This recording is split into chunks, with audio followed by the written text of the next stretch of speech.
할렐루야. 오늘 주일 새벽 예배를 또 이렇게 하나 영상으로 드립니다.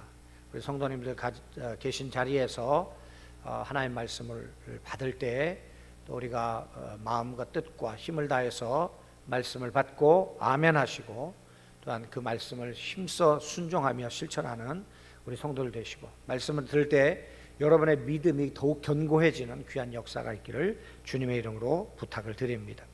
오늘 이사야 42장은 하나님은 마음에 합한 한 종을 세워서 정의를 세우고 갇힌 자들을 자유롭게 하시겠다 하고 약속하십니다. 그 한 종에게 또한 성령을 부으셔서 그 성령의 역사를 통해, 성령의 충만함을 통해 그 종의 모든 사역을 완성해 가시겠다는 주님의 말씀이지요. 더 이상 이 이스라엘의 패역함을 기다리지 아니하시고 용사처럼, 해산하는 여인처럼 자기 백성을 구원하시기 위해 싸우시고 일하시겠다 하는 것이 오늘 이 42장의 전체적인 내용입니다. 오늘 이 본문의 내용만을, 이 전체적인 계략적인 내용만을 통해서도 오실 메시아에 대한 분명한 신앙과 그 메시아께서 하실 일, 사역에 대한 내용들과, 그리고 메시아께서 일하실 때에 그냥 당신 스스로 하신 것이 아니라 하나님이 허락하신 하나님의 영이신 성령과 동행하심으로 그 사역을 완성해 가셨다 하는 것을 알 수 있고요. 그래서 메시아이신 예수님께서 하신 일이 그 백성을 회복하시는, 하나님의 백성답게 새롭게 하시는 일이다 라는 것을 알 수 있는 것이죠.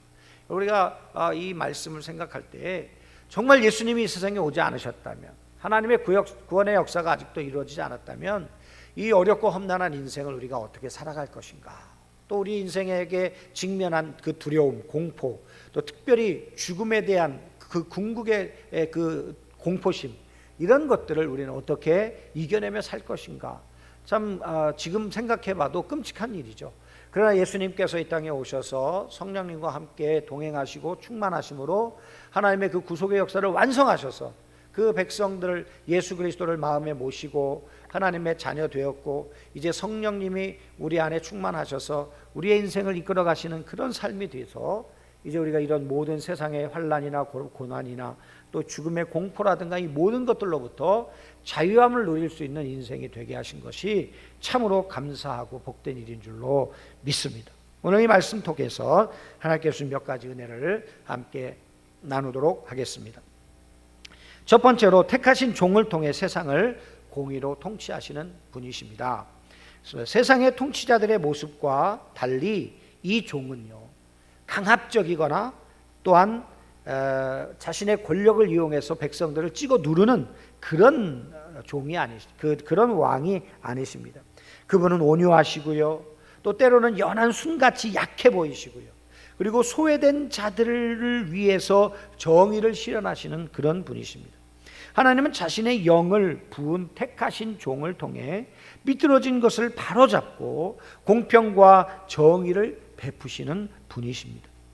우리가 속한 공동체, 아니 내 인생 먼저, 내 자신이, 우리 가정이, 우리 교회가, 우리의 일터가 우리에게 허락하신 택하신 종이신 바로 예수 그리스도의 그 아름다운 통치의 역사를 통해서 하나님의 정의가 세워져 가는 그런 우리 가정, 우리 교회, 그리고 우리가 속한 일터, 또 이 나라와 민족이 되었으면 좋겠습니다.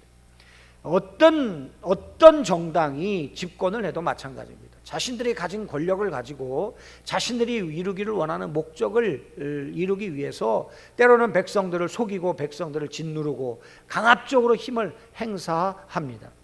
그러나 우리의 구세주 되시는 하나님이 택하신 종이신 예수님은 그런 분이 아니시나요? 모든 일에 공평하시고, 모든 일에 온유하시고, 모든 일에 하나님의 공의를 세우시는 분이신 줄로 믿습니다. 그렇기 때문에 우리가 믿을 만한 분은 예수 그리스도밖에 없다는 것이죠. 사람을 의지할 수 없습니다. 어느 정당을 의지할 수 없습니다. 어떤 단체를 의지할 수가 없습니다. 우리는 오직 예수 그리스도, 우리의 온유한 왕이신 예수 그리스도만을 우리 인생의 주인으로 모시고 살아가는 우리 성도들이 되시기를 주님의 이름으로 축복합니다. 두 번째로 우리가 깨달아야 될 것은 의의 종을 통해서 희년의 세일을 시작하십니다. 이 희년이라고 하는 것 여러분 잘 아시죠? 구약적인 배경에서 우리가 보면 여러 가지 절기가 있는데, 첫째는 우리가 월삭이 있어요. 월삭. 우리가 매일 상번제를 드리지만 월삭이라는 게 있어요. 한 달에 한 번씩 하나님 앞에 제사를 드리는 월삭 첫날. 그 다음에 절기가 있죠. 그래서 뭐 유월절이나 또는 무교절이나 칠칠절, 나팔절, 그다음에 초막절, 이렇게 여러 절기들이 있죠. 그리고 또 이제 안식일이 있죠. 안식일. 우리가 안식일을 잘 지켜야 되죠. 그리고 나서 7년에 한 번씩 안식년이 있어요. 그리고 나서 이제 49년, 7 곱하기 7, 49년이 지나고 나서 50년째는 모든 것들을 원위치로 돌리는 희년이라는 게 있어요. 종되었던 자들도 다시 정상인으로 돌아가고, 모든 부채도 탕감하고, 그리고 기업을 땅을 담보로 받았던 그런 모든 것들도 다시 원래 주인에게 돌려주고, 이런 희년. 이것은 결국 무엇을 말하냐면 오실 메시아가 이루실 회복의 날을 의미하는 아주 중요한 날이죠.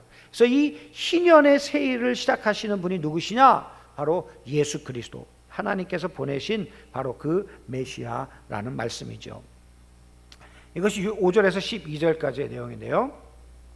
하나님의 새 일은 택하신 종 예수 그리스도를 통해서 이루어졌습니다. 예수님을 통해서 보지 못하고 감옥에 갇히고 흑암 가운데 있는 그 백성들을 보게 하시고 자유케 하십니다. 이걸 못 보게 하고 억압했던 게 뭐예요? 죄의 사슬이었죠. 죄가 눈을 가리고요, 죄가 우리를 얽어매고요.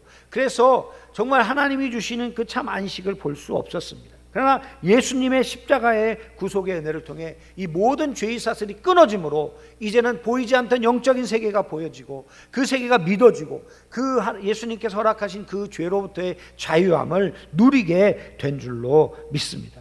예수님은 이방의 빛으로 소개되고, 또 자신을 희년을 가져오시는 고난받은 종으로 누가복음 4장 18절 19절에 말씀하고 계십니다.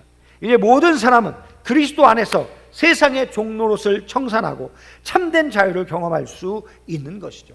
사도 바울이 말한 것이 뭡니까? 우리가 본질상 진노의 자녀였지만 이제는 예수 그리스도를 믿음으로 말미암아 예수 그리스도 안에서 우리가 하나님의 자녀가 되고 상속자가 되고 하나님의 시민권자가 되고 그리스도를 모퉁이돌로 하는 교회로 지어져가는 진정한 영적 공동체 교회가 되었다라고 말씀하시는 것이죠. 아직도 예수를 믿는다 하면서 자유를 얻지 못한 우리의 삶의 영역이 있습니까? 어떤 사람들은 예수님을 믿는다 하면서도 물질에 대해서, 건강에 대해서, 또 뭐 세상 고민과 걱정에 대해서, 또 앞미래에 대한 불안함에 대해서 너무나도 두려워하는 것을 봅니다. 우리가 염려가 될 수 있습니다. 그러나 그것이 우리 인생을 전부 흔들 수 있는 것이 아니라 예수 그리스도께서 나와 함께 하시지, 예수 그리스도께서 나를 지키시지, 예수 그리스도께서 나를 자유케 하셨지, 지금도 내 인생 가운데 임마누엘 하시고 에베네셀 하셨고, 그리고 이제 여호와 이레 하시는 분이시지 라는 것을 확실하게 믿는 성도들이 되신다면 우리의 삶의 모든 영역에서 우리는 하나님 앞에 이 참 자유를 누리게 될 줄로 믿습니다. 오늘도 예수 그리스도께서 우리의 왕으로 임재하시기를 기도하는 새벽 되시기를 주님의 이름으로 축원합니다. 세 번째로 우리가 생각해 볼 것은 예수님은 자기 백성을 위해 용사처럼 싸우시고 해산하는 여인처럼 열심을 내시는 분이시다라는 것을 13절 이하에서 우리는 볼 수 있습니다. 오래 참고 기다리시다가 드디어 용사처럼 분노하며 일어나시고 해산하는 여인처럼 헐떡이며 달려오신다고 표현합니다. 우리 한번 본문을 봉독하도록 합시다. 13절입니다. 다 같이요. 여호와께서 용사같이 나가시며 전사같이 분발하죠. 외쳐 크게 부르시며 그 대적을 크게 치시리로다. 그 다음에 14절입니다. 내가 오랫동안 조용하며 잠잠하고 참았으나 내가 해산한 여인같이 부르짖으리니 숨이 차서 심히 헐떡일 것이라. 내가 산들과 언덕들을 황폐하게 하며 그 모든 초목들을 마르게 하며 강들이 섬이 되게 하며 못들을 마르게 할 것이며 라고 말합니다. 여러분, 용사가 전쟁에 나가서 주저주저 합니까? 어때요? 적을 봤을 때 단칼에 뵈려고 달려드는 것처럼 그렇게 우리를 위해 싸우시겠다는 것이죠. 여러분, 해산하는 여인, 곧 아기가 밑으로 지금 막 빠져나오는 그런 위급한 상황이에요. 그런데 해산하는 여인이 콧노래 부르는 거 봤습니까? 기다리면서 그냥 아무 생각 없이 그냥 마냥 있는 여인을 보셨습니까? 그때는 막 산고가 찾아와서 급하게 헐떡거리며 이 아이를 순산하기 위해서 온 힘을 동원하죠. 그것처럼 우리의 메시아 되시는 의로운 종이신 예수 그리스도께서 이 세상에 오셔서 우리를 그렇게 용사와 같이, 그리고 해산하는 여인과 같이 우리를 구원하시는 일에 최선을 다하고 열심을 다하고 그리고 생명을 다하는 그런 모습을 보이시겠다라는 말씀이죠.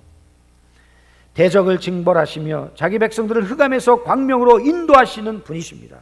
불의한 세상에서 갈 바를 알지 못할 때 하나님의 오심을 잠잠히 기다리는 인내가 구약 백성들에게 필요했습니다. 이것을 이사야서에도 남은 자라 이렇게 표현하죠. 여러분, 이 세상이 지금 막 뒤집어지고 복잡합니다. 지금 지금 뭐랄까, 이 코로나19 때문에요, 나라가 또 두 동강이가 났습니다.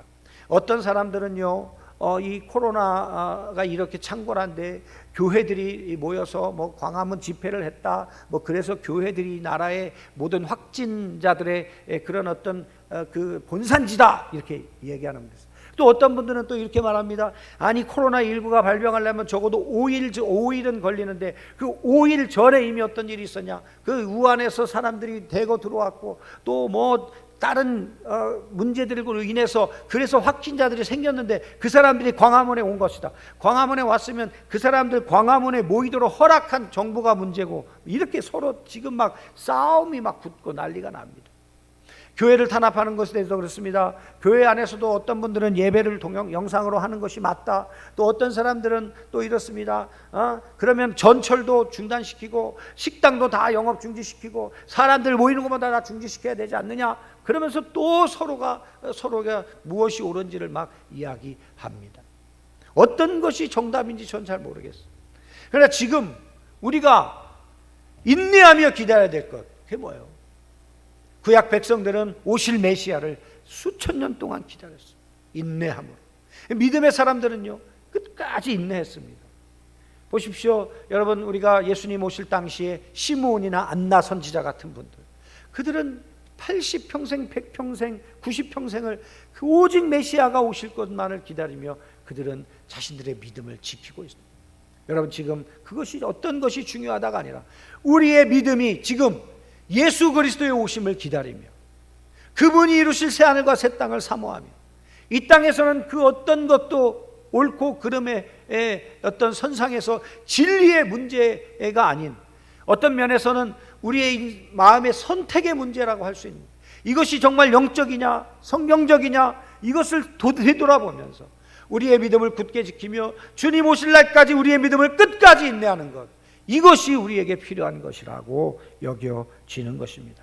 상황을 빨리 벗어나려는 조급함 때문에 우리가 또 어떤 잘못된 악수를 두거나 잘못된 방법을 동원한다면 여러분, 그것 또한 하나님이 기뻐하지 않으실 것입니다. 하나님이 일하실 수 있도록, 하나님이 역사하실 수 있도록 우리는 하나님 앞에 기도하며 기다리며 주님의 뜻을 구하는 우리 성도들이 다 되시기를 주님의 이름으로 축원합니다.